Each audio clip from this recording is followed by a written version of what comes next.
Una enfermedad tiene, digamos, una forma de controlarla, ya sea con medicamentos o sin medicamentos, pero digamos que tienen un control. Lo que verdaderamente impacta en una calidad de vida en la vejez es, pues, lógicamente la discapacidad y la dependencia funcional. Si yo les paso a todos ustedes un papelito y les digo, bueno, ¿qué les genera miedo a la vejez? Muchos me van a escribir, es que yo no quiero ser carga para nadie, ¿sí? Cuando yo digo, yo no quiero ser carga para nadie, ¿qué traduce?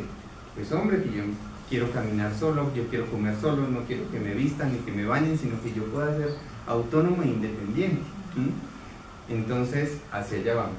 Si cada vez estamos viviendo más y tenemos un promedio de un envejecimiento exitoso, un envejecimiento usual, un envejecimiento acelerado, pues lógicamente estamos expuestos a unos componentes de fragilidad, de discapacidad, de dependencia y pues lógicamente de muerte, ¿sí? Si quieres hacemos una más. Siguiente. Exacto. Si estamos viviendo más, ¿cierto? Pues estamos alejando la muerte un poquito más, ¿sí? Pero estas líneas pues siguen en su perspectiva y no estamos impactando verdaderamente en lo que queremos, vivir más pero vivir mejor, ¿sí? ¿Qué estamos esperando? Si a esto le sumamos, pues que lógicamente las pensiones se programaban para una jubilación entre 5 y 10 años y ahora eso se ha convertido en 20 y 30 años, pues no hay un sistema económico a nivel mundial que soporte pues esto. Es donde las personas mayores empiezan a jugar un papel protagónico, donde vuelven a estudiar, donde vuelven a trabajar de acuerdo a sus posibilidades y lógicamente donde empiezan a ser una parte activa de la sociedad. El tema del cuidado prolongado de las personas adultas mayores en dependencia, pues lógicamente antiguamente era un tema a corto plazo y ahora pues se ha convertido en una gran problemática sanitaria porque pues, esto genera muchos gastos a nivel de salud. Y esto pues lógicamente nos lo presenta Marta Peláez como los escenarios de cómo la morbilidad afecta el envejecimiento activo y los costos de salud. En 1990, digamos, esta era la esperanza de vida libre de discapacidad, ¿cierto? Y la esperanza de vida eran 78 años en los países superdesarrollados, con esta barra en rojo que nos habla, pues lógicamente, de la presencia de una alteración funcional o una discapacidad.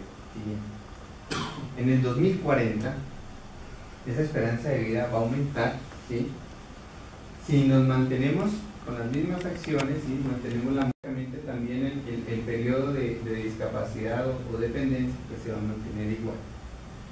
Si no promovemos la salud, si no optamos por actividades saludables en la vida, pues vamos a vivir más, pero lógicamente el periodo de discapacidad o dependencia funcional o de años vividos con discapacidad va a ser mucho mayor. Por eso el reto es el escenario 3, donde logramos una comprensión de la morbilidad. Es decir, ¿por qué seguimos muriendo de infartos, de hipertensión, de diabetes? Pues si no hacemos algo verdaderamente que impacte frente al autocuidado, no es qué me da la EPS, qué me da el Estado, qué me hacen mis hijos para que yo me cuide, sino yo qué hago para cuidarme, ¿sí? Eso lógicamente se llama la comprensión de la morbilidad, hace que pues, como lo estamos viendo, vamos a vivir más, pero el riesgo de los años vividos con discapacidad o dependencia funcional pues van a ser mucho más cortos. Tenemos que hacer algo. En Colombia se ha descrito que nosotros estamos envejeciendo, que estamos envejeciendo mal. El 80% de las personas de 60 años y más tienen un problema de salud crónico, más del 50% dos enfermedades crónicas, más del 50% dicen que su salud no es buena, que han perdido o han sentido perder su memoria en el último año, y eso nos lo muestra la encuesta de salud, bienestar y envejecimiento de aquí de Bogotá, que lo organizó la Universidad Javeriana con Conciencia, que la mayoría de los adultos mayores no hacen actividad física regularmente, por lo menos 3 veces a la semana, es decir, cada vez nos estamos volviendo más sedentarios, que la mayoría sufren de malnutrición, pues tampoco es que nadie nos ha enseñado cómo comer, ¿no? Pero también estamos propensos pues, al sobrepeso, o a veces a la desnutrición por bajo peso, a veces por por esas restricciones calóricas o restricciones dietarias tan exigentes. Tenemos síntomas depresivos, y Bogotá, cuando uno lo compara con otras capitales latinoamericanas, las personas mayores de 60 años tienen unos síntomas depresivos mucho más fuertes que otros países. Cada vez vivimos más solos y la mayoría está tomando más de un medicamento. Eso sin contar toda la polifarmacia, lo que nos autoformulamos. Y hay otra cosa compleja, la mayoría se ha caído por lo menos una vez. Esta es la realidad que nos genera unos retos importantes. Tenemos que hacer algo. Bien. Si hablamos de discapacidad, ¿sí? Esto, digamos, al 31 de marzo del 2013, esta era la pirámide de discapacidad, donde la gran pirámide, pues lógicamente, la mayor prevalencia de discapacidad son las personas adultas mayores de 80 años, representa el 13.3%, pero con mayor discapacidad las mujeres. Entonces estamos hablando de feminización del envejecimiento, ¿sí? y feminización de la discapacidad. Miren esto tan complejo, ¿sí? Las mujeres viven más y viven en peores condiciones. Por eso les hablaba de un enfoque diferencial en las políticas y las acciones que nosotros hacemos para, lógicamente, impactar en esto. Siguiente. Si uno estudia cómo envejecían o qué pasaba con los viejos o las viejas en las diferentes culturas a nivel mundial, en los indígenas, en las diferentes etnias, pues muchos, digamos, que al llegar a la vejez se despedían de sus personas mayores y los dejaban en la mitad del bosque o los enviaban al mar y como que ya cumpliste el ciclo y adiós, ¿cierto? Tampoco no en todas las culturas se tenía ese respeto. A mí me encanta mucho el modelo ideal de los incas, porque ellos, digamos, tenían claro que hay que mantener ocupado al viejo de acuerdo a sus condiciones psicofísicas. Y el ocio no productivo, porque hay un ocio productivo que lógicamente es muy bueno, el ocio no productivo se considera como un delito en los ancianos. Toda la comunidad se encarga de atenderlos y fomentar en ellos su autocuidado. Miren cómo se crea una cultura sobre el valor de la vejez, ¿sí? Y que pues por cuestiones de modas y de la vida hemos ido cambiando y transformando. Pero para esto vienen los encuentros mundiales de envejecimiento, y la Organización Mundial de la Salud nos habla de promover un envejecimiento activo, ¿sí? Y cuando nos hablan de un envejecimiento activo, a veces pensamos que es solo actividad física, y el envejecimiento activo hace referencia a dar a las personas adultas mayores la posibilidad de participar plenamente en la sociedad, fomentar sus oportunidades de empleo, permitirles contribuir activamente a través del voluntariado y programas intergeneracionales, y permitirles vivir con independencia, adaptando la vivienda, la infraestructura, la tecnología y el transporte para convertirnos en ciudades amigables para personas adultas mayores. La vejez hace parte de ese proceso evolutivo de las personas y de las familias. ¿Qué tan importante es el papel de la persona mayor en una familia? ¿Sí? ¿Con qué cariño le dice, mamá me cuida a los niños porque yo me voy a trabajar? Mamá tiene que cuidar a los niños porque yo me voy a trabajar. Además, encima tiene que cuidar de la mascota y tiene que cuidar. Y este cuidado, que al principio era amoroso, se convierte en una carga tan fuerte que en España la describen como el síndrome de la abuela esclava, ¿sí? Que genera trastornos psicóticos, depresivos, suicidios en persona mayor, donde esa pequeña o esa colaboración que empezó con mucho cariño terminó siendo una carga compleja.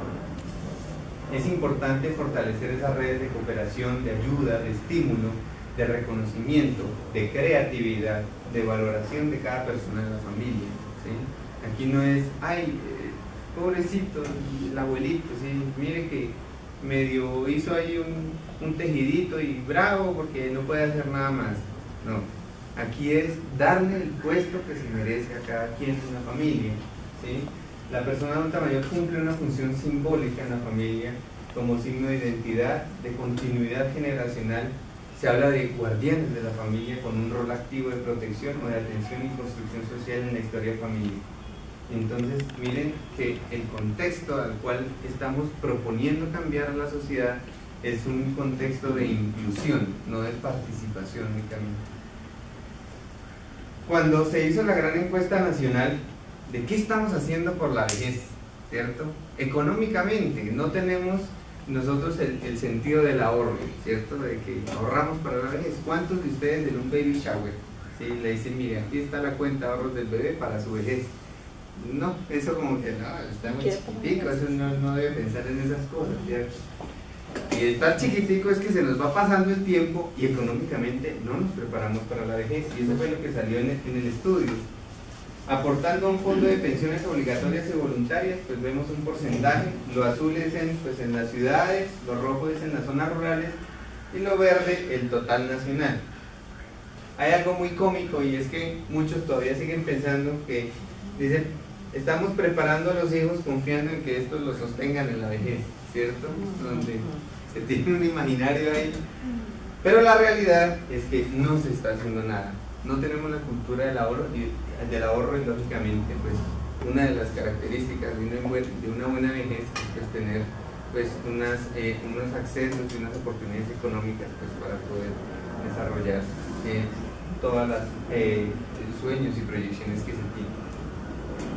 A veces también surge una pregunta: o están desempleados o desempleadas por dedicarse al cuidado. Aquí en Colombia y en el mundo, muchas personas dejan de trabajar, de cotizar al sistema por cuidar a sus papás, ¿cierto? Y estas personas van envejeciendo a la par. Cuando muere la persona que están cuidando, se despiertan al mundo y yo también soy viejo, pero yo me quedé sin quien me cuide, no coticé a pensión, no coticé a salud, y esto genera lógicamente unos retos a nivel mundial que se enmarcan dentro de la economía del cuidado. ¿Qué es lo que pasa con estas personas y cómo los gobiernos nacionales y la sociedad hacen un reconocimiento social y un reconocimiento económico a los cuidados? Acá viene pues lógicamente la clave del éxito, que muchos dirán, bueno, ya usted como que nos planteó que hay cositas que hay que afinar y que hay que trabajar, pero ¿cuál es la clave del éxito? Si seguimos pensando que el loro viejo no aprende a hablar, ¿cierto? Pues lógicamente ahí nos quedamos. Afortunadamente ese dicho solo es para los loros, ¿sí? Nosotros somos muy distintos. ¿Cómo se puede apoyar el cambio de conducta para las personas mayores? Se habla que pues, el acceso, es decir, lo que el Estado, el ambiente nos proporciona, tan solo va a influir en un 10%, la genética en un 20%, el ambiente en un 20%. Pero la conducta personal, lo que yo decida de mí mismo en mi vejez, de cómo quiero gozar mi vejez, ¿sí? Representa el 50%. Entonces aquí tengo dos pacientes mías, una de 90 años haciendo su caminadora, y este señor que ustedes alcanzan a ver que le amputaron sus dos piernas, ¿cierto? Y está haciendo sus ejercicios con una actitud muy distinta a la vida. La Organización Mundial de la Salud en diciembre del 2013 manda un comunicado a todos los países diciendo, bueno, ¿cuál es el reto? Y la propuesta es que si yo persisto con ideas rígidas acerca del curso vital y de estereotipos discriminatorios contra la vejez, pues lógicamente eso va a limitar cualquier capacidad para encontrar soluciones innovadoras. Y digamos que es el gran reto. Nosotros pensamos que lo que venimos haciendo lo estamos haciendo bien, ¿cierto? Y que eso ha funcionado y hay que seguir así. Pero resulta y pasa que hemos tenido una transición demográfica que nos genera nuevos retos, nuevos cambios de paradigmas para, lógicamente, poder impactar en calidad de vida. Siguiente. Vamos a empezar a romper mitos, ¿sí? Digamos que en Canadá, en Estados Unidos y en Italia y en España es donde más uno encuentra estos centros de fortalecimiento muscular. Les voy a dar una mala noticia.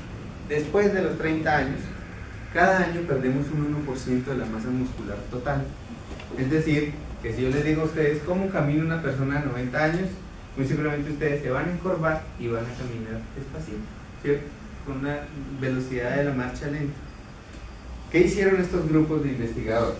Dijeron, bueno, el músculo se va perdiendo y después de los 70 años, cada año se pierde el 6%. Es decir, a eso se le llama sarcopenia. ¿Qué pasa si yo ese músculo lo vuelvo a estimular? ¿Sí?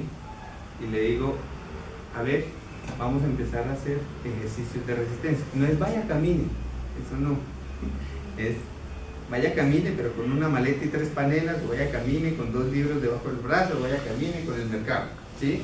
Es haciendo fortalecimiento muscular. Pues descubrieron que el músculo vuelve a tener unas características similares a las que había perdido, ¿sí? Totalmente en contra a lo que nosotros pensábamos, ¿sí? Desde 1980 se ha venido estudiando esto, pero nosotros como que nos hemos hecho los sordos, y todo esto aquello que habla de resistencia y potencia muscular, pues lógicamente no le paramos bolas hasta que nos muestran fotos así. Decimos, ¿cierto? Decimos, sí se puede, y por qué ella sí y por qué yo no, ¿sí? ¿Qué está pasando por la cabecita de ella? Si yo me sentía agotada, si yo me sentía cansada, ¿cierto? Y yo ya lo único que esperaba era morirme, ¿qué actitud tomo frente a la vida para cambiar ese panorama de la vejez? Hay un principio en geriatría y es, digamos, un principio filosófico que habla que cuando la muerte me encuentre bien vivo. Es diferente uno morir postrado en una cama 5 años mirando para el techo, y otra cosa es activo y funcional. Y aquí hay unos ejemplos maravillosos donde lógicamente nos dicen, si yo no trabajo, ¿sí?, mi masa muscular, si yo no trabajo mi bienestar emocional, ¿sí?, mi salud mental, pues lógicamente pues ahí veremos las consecuencias. Pero esto se ha medido, por falta de estímulo físico, tan solo el 30% de las personas adultas mayores que pierden su función durante la hospitalización la recuperan. Es decir, una hospitalización para una persona mayor es complejísima, ¿sí? Entre más días esté quieto en un hospital, es mucho más difícil que después vuelva a hacer sus actividades cotidianas. Por eso, digamos que aquí es mucho más costo efectiva la prevención. Y siempre cuando yo pienso en rehabilitar, para decirle, bueno, ustedes de aquí que van a salir motivados, decir, bueno, ya como que estoy viendo el panorama, pero no es tan fácil decir, me voy a inscribir en un gimnasio, ¿cierto? Y uno va los 3 primeros días, después salió a dolor y dice, ya no vuelve, ¿cierto? Y ahí se perdió la plática. Es cómo yo motivo, ¿sí?, para la rehabilitación, ¿sí? Si yo motivo a través del baile, se motivo a través de hacer sentir a la persona mayor como parte importante de la familia, o con los amigos jugando tejo, ¿no? Como algo muy común aquí en Colombia. Aquí tenemos 3 personajes. Tenemos a Pau Yassin, aquí en la esquina, ¿sí? A los 89 años quedó viudo. Y él dijo, pues me voy a dedicar a trotar en la vida porque no, siempre había trabajado de oficinista.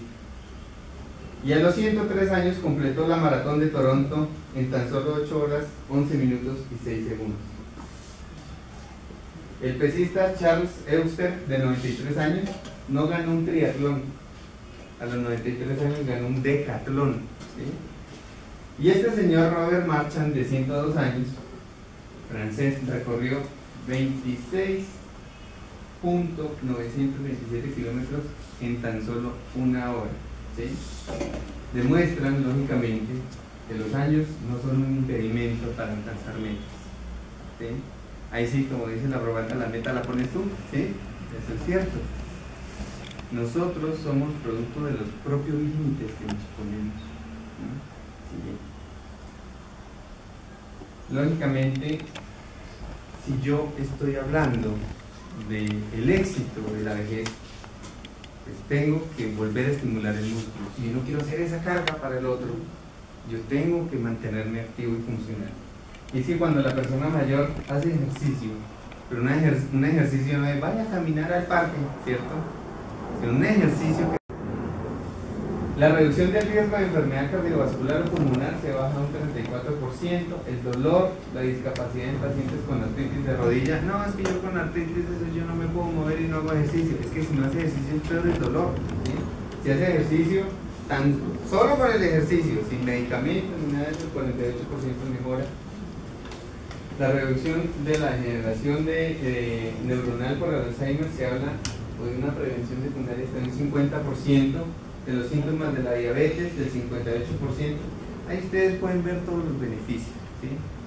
Pero lógicamente esto sale de la motivación que cada uno tenga, dependiendo cómo proyecte su vejez. Con frecuencia es menos costoso prevenir enfermedades que tratarlas. ¿Sí? ¿Por qué escogí estudiar geriatría? ¿Sí?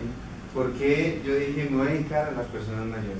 Cuando yo era médico en general, ¿sí? Y durante mis estudios, pues yo veía que cada vez que llegaba una persona mayor al consultorio o urgencias, como que todos mis compañeros, uy, atienda al otro, ¿cierto? Y yo, pero ¿por qué todo el mundo le saca el cuerpo a la persona mayor, ¿cierto? Dice, no, es que se ponen a contar historias y hablan y al final uno no sabe ni por qué vino, porque eso viene con tanta cosa, ¿cierto? Se veía como un problema. Después pude darme cuenta que el problema era nuestro, que no sabíamos qué pasaba con el envejecimiento, ¿sí? Y cuando estaba como en esa duda de estudiar o no estudiar geriatría, me llega al consultorio una señora de 93 años, diabética, ¿sí? Pero toda muy linda ella con su sudadera y su cachucha. Le decía Colombia, muy bonita. Yo, siéntese, doña María. Entonces me dice, ay doctor, qué bonito venir a verlo, tiene tiempo y echamos charla y chisme. Y bueno, pues sí, yo afortunadamente tenía tiempo. La examiné, pues tenía ahí sus medicamentos. Me dice, doctor, yo soy tan feliz. Y yo, bueno, después de los 90, ¿por qué es tan feliz? Me dice, doctor, es que yo empecé a vivir a los 78 años. Que a uno le digan que empezó a vivir a los 78 años cuando yo, ¿cuántos pacientes de 50 y de 40 años me decían, no, doctor, ya esta vida, ya, ojalá que se acabe rápido, ¿cierto? Esta señora me empieza a contar una historia muy curiosa, donde ella dice, yo toda la vida fui empleada de servicio, ¿sí? Quedé embarazada del patrón, ¿cierto? mi hija pues creció, vivía cerca al Salitre. Yo seguí trabajando en un hogar de familia en Chapinero, y los domingos que me daba libre, pues para ahorrarme la plática me iba a pie a visitarla. Y en eso sí, de venir desde la vida, a los 78 años, vi un letrero en Coldeportes que decía Olimpiadas para la tercera edad, ¿sí? Entonces dije, yo estoy toda desocupada. Se metió y dijo, mire, yo camino todos los domingos, y, a ver, yo me quiero inscribir. Y dijeron, no, pero ¿en qué se quiere inscribir? Hay atletismo, salto, jabalina y bala. Ella no entendía qué era eso y dijo, pues yo nada más que hacer, anótenme en todo. Para resumirles un poquito el cuento, ella quedó campeona distrital. Eso fue el día más feliz de su vida. No se pudo ir porque se iba para los nacionales en Cali, después se fue para los suramericanos en Brasil, y ella he recorrido más de 60 países del mundo, tengo una pensión, me dieron mi casita, ¿sí? He representado a Colombia por lo alto,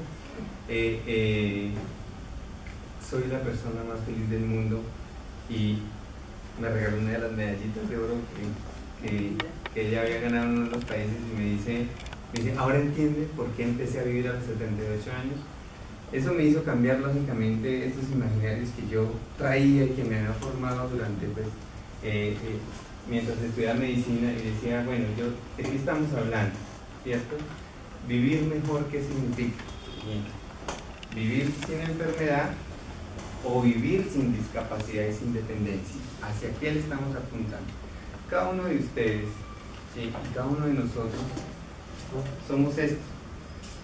Somos este flotadorcito de las personas mayores. Este flotadorcito donde a través de nuestro propio autocuidado ayudamos, soportamos y estimulamos a que las personas mayores se empoderen, sean cada vez una fuerza más vinculante en el país, donde cada vez transformen más la sociedad. Si este flotadorcito que somos nosotros está poroseadito, está debilito, ¿cierto? Pues lógicamente ahí nos hundimos los dos. Para cuidar, yo tengo que autocuidarme, ¿sí? Para promocionar, yo tengo que lógicamente promocionarme a mí mismo. Tener los valores importantes de la vida, ¿sí? lo que me va a dar el sustento para mi vejez, para así lógicamente proyectar. Bien, yo siempre hago esta comparación, ¿sí? El envejecimiento es una cuestión de desarrollo, lo dice Alexander Kalache, antiguo director de la Organización Mundial de la Salud. Dice: personas adultas mayores saludables con recursos para sus comunidades y sus familias siempre van a ser una potencia para la economía de un país. Yo comparo la vejez como con una vela, ¿sí? Uno compra una velita y la vela le prende y da luz, ¿cierto? Esa vela con el tiempo se hace más pequeñita, ¿cierto? Pero sigue dando luz, ¿sí? Y a veces se nos olvida eso. Yo envejecí y ya veo el panorama oscuro. Usted envejeció, pero acuérdese de esa luz con la que la prendieron. Por eso tenemos varios ejemplos a nivel mundial. Y a veces a la gente se le olvida que la gente que está moviendo el mundo en este momento son personas mayores, ¿sí? Y tenemos ejemplos de los que quieran, ¿sí? Tenemos una DJ francesa, ¿cierto?, de 93 años, que es dueña de un montón de discotecas y famosísimo. Tenemos líderes políticos, líderes religiosos, carismáticos, escritores, ¿sí? Directores de cine de 104 años, ¿sí? Compay Segundo, ¿sí? Cubano, que empezó a hacer gira por el mundo a los 90 años y decía: es que a mí no me gusta ser un viejito arrinconado, ¿sí? ¿Cómo estas personas, cómo las personas mayores son una fuerza, ¿sí? Son líderes mundiales, y que lógicamente así se les debe ver y así se les debe promocionar. Y recordar siempre: la muerte no llega con la vejez, la muerte llega con el olvido. Con esto pues básicamente quería terminar haciendo alusión al ciclo de la mariposa, ¿cierto?, como el verdadero sentido de envejecer, ¿sí? Con esto pues me quería despedir. Muchas gracias por la invitación.